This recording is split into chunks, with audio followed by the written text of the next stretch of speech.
Assalamualaikum warahmatullahi wabarakatuh. Kembali lagi kawan di Legenda Catur Dunia. Selamat buat para pemenang turnamen catur online Battle Post Ronda seri ke-8.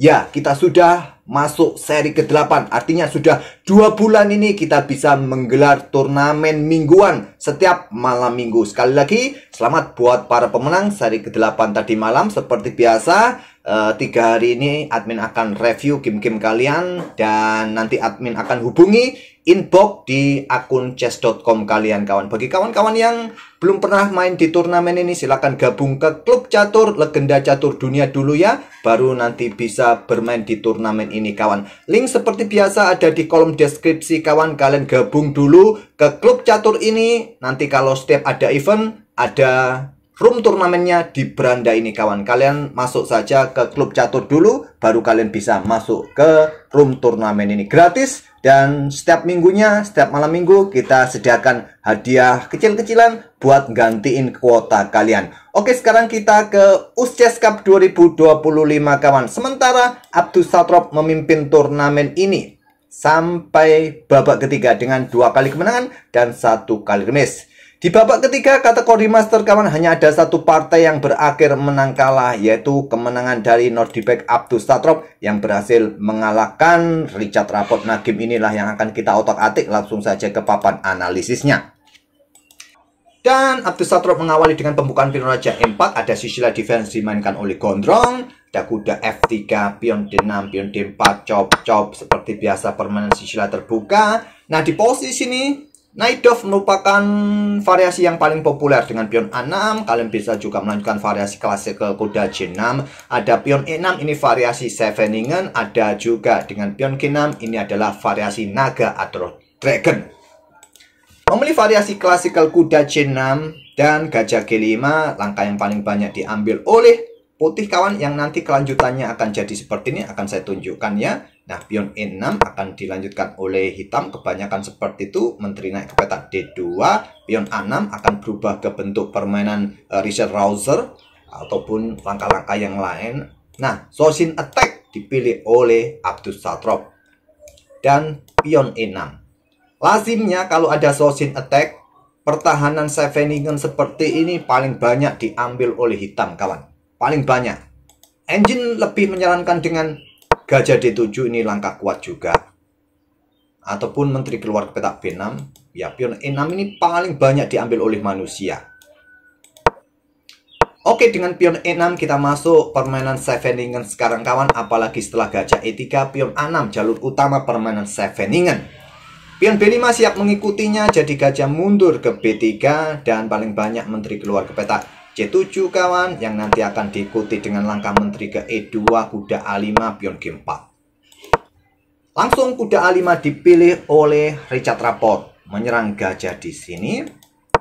Pion F4 mulai diluncurkan Abdus Satrop, menteri C7 ya, keluar untuk menekan kuda, juga untuk perkuat peta E5 dari potensi pion E5 putih. Pion G4 terus meluncurkan serangan badai pion. Pion D5 dan pion pukul pion pilihan Abdus Satrop. Abdus Satrop mungkin sudah mempertimbangkan dengan pion E5-nya untuk mendapatkan ruang. Kalau ke E4 ya chop. Kalau kuda ini mundur ke peta D7, mungkin Abdus Satrop sudah mempersiapkan pion ini kawan, siap didorong juga dengan dukungan menteri nanti ke depan. Tapi Abdus Satrop memilih permainan terbuka saja di center dengan pion E pukul pion D5 dan gajah B4. Kuda siap lompat mengikutinya kawan. Tapi ini bentuk langkah pengorbanan pion. Dilanjutkan juga oleh Abdus Satrop dengan pion D pukul pion E6. Kemudian kuda caplok gajah. Temponya ancam benteng. Kalian tidak bisa melanjutkan seperti ini. Karena kenapa? Karena raja ambil balik dan mempunyai alasan lebih cepat untuk keluarkan benteng-bentengnya kawan. Jadi pion C ambil langsung kuda B3. Lanjut Abdus Satrop. Kemudian gajah caplok kuda C3 cek, pion ambil balik, menteri meluncur cek, raja F2.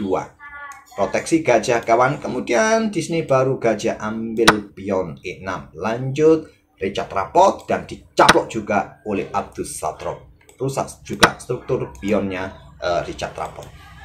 Kemudian ada benteng C1, menteri B2 dan ada raja F3 menghindari cek kawan. Kemudian ada benteng D8. Ya, kalau kalian tadi ambil pion yang di sini, maka benteng A1 bisa berbahaya, nggak bisa pulang kawan, karena gajah D4 siap mengikuti ya. Menteri nggak bisa pulang ke rumah. Jadi benteng keluar terlebih dahulu, tempo ancam menteri. Menteri C2 menantang pertukaran cop cop cop. Kita temui permainan endgame sekarang di langkah ke-20 kawan, dengan modal sepasang benteng plus gajah gelap versus pasang benteng dengan dukungan kuda. Dirasa masih cukup imbang walaupun hitam sedikit jelek ya struktur pionnya. Ada kuda D5, di sini benteng E1. Nah, apa yang mesti kalian lakukan? Apakah harus caplok kuda, caplok gajah kawan? Posisi pion kalian nggak nyaman ya. Raja F7, benteng C7 siap mengikutinya. Raja bergerak ke peta E7, pion F5. Wassalam ya. Jadi rokade saja rapot. Ada pion H4 untuk mempercepat penguasaan ruang sisi kanan kawan sebelum melakukan pergerakan yang lain. Benteng C8, ada benteng pukul benteng, benteng ambil balik, gajah D4. Untuk kontrol peta C3, juga persiapan serangan pada pion E6, raja F7, di sini benteng E5. Menekan kuda, pion F5 siap dimainkan, jadi kuda lari ke E7, benteng C5. Kita temui battle endgame gajah gelap versus kuda sekarang kawan. Dirasa masih level di langkah ke-27 ini. Lanjut dengan kuda C6, ada raja mulai bergerak ke E4, cuma keunggulan putih ini lebih cepat ya, ataupun aktivitas raja ini lebih unggul ketimbang raja hitam. Lanjut dengan pion G6 untuk perkuat peta F5, gajah B6, kemudian pion A5. Cop, cop, ada pion F5. Kuda mundur ke E7. Kenapa nggak diterima? Karena ini akan memberikan tempo serta tempat buat raja. Nggak bagus mempercepat, posisi pion ini jatuh juga.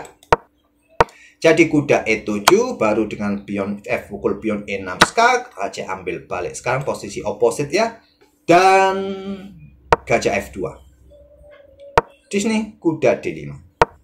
Gajah E1. Tuh tetap ya mengawal ruang-ruang gelap ini kawan. Pion B6, gajah D2. Pion B5, gajah A5.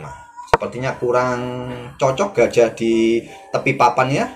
Kalau kalian mendengar suara samar-samar sebelah lagi putar musik dangdut kawan, ya semoga saja musiknya nanti nggak kena copy strike ya. Gajah A5. Pion B4 langkah terbaiknya kawan, memilih kuda mundur ke E7. Kenapa bisa dikatakan langkah terbaik? Karena kuda ini juga untuk kontrol peta F4 tidak memberikan jalan buat raja kawan. Kalau ada pergerakan ke sini ya, ambil contoh mendekati pion ini untuk menjatuhkan pion. Nah, kuda ini baru ke E7. Nah, ancamannya di sini. Oke, bergerak dengan kuda E7 memberikan tempat buat raja F4 untuk mempercepat mendekati pion sayap kanan kawan. Kuda C6, gajah mundur, kemudian ada pion A5, ya kesalahan kembali dari rapot, pion B4 terlebih dahulu yang kuat, mungkin gajah lari kemana terserah kalian, ke G7 juga untuk mengawal diagonal gelap panjang ini, silakan. Oke, dengan pion A5 terlebih dahulu mempercepat raja mendekati pion A4, ditutup saja oleh Abduslator dengan pion B4, kuda E7, raja caplok, dan sudah berbahaya pion ini kawan. Kuda D5 macam gajah mundur D2, raja F5. Opposite, batasi ruang gerak raja supaya nggak bisa ke lajur G.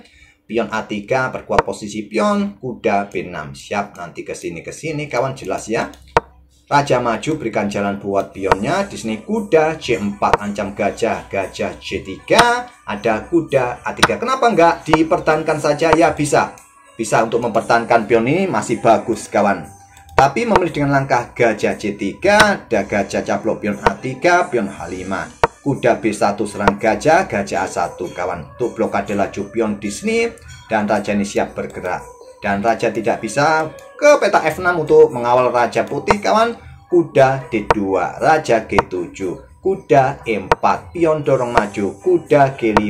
Gajah bergerak untuk awasi peta ini dan siap juga reposisi kawan. Kuda E6 cek, raja G8, pion siap dorong tapi gajah J2. Nah, pion A3, kuda caplok. Kenapa nggak dicaplok di sini? Kenapa? Raja bisa mendekati pion kawan ya. bisa berakhir miss. Jadi gajah caplok kuda langka terbaik meloloskan pion hitam untuk promosi, tapi setelah pion F6 ini kawan, rapot menyerah. Karena raja ini ambil pion yang Disney, maka pion H7. Pion promosi pun percuma karena satu diagonal tempo.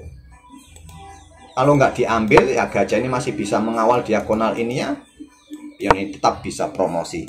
Oleh karena itu setelah gajah F6, rapot menyerah. Dengan kemenangan ini, Nordibek Abdus Satorov memimpin turnamen sementara dengan selisih setengah poin atas pesaing-pesaing terdekatnya. Dan akurasi langkah-langkah dari Abdus Satorov ini sebesar 98,7%. Luar biasa. Sangat presisi kawan. Kita lihat tidak ada langkah-langkah bertanda kuning dari Nordibek Abdus Satorov. Semoga bisa menghibur kalian kawan. Dan kita akan bertemu di video-video berikutnya. Terima kasih. Wassalamualaikum warahmatullahi wabarakatuh.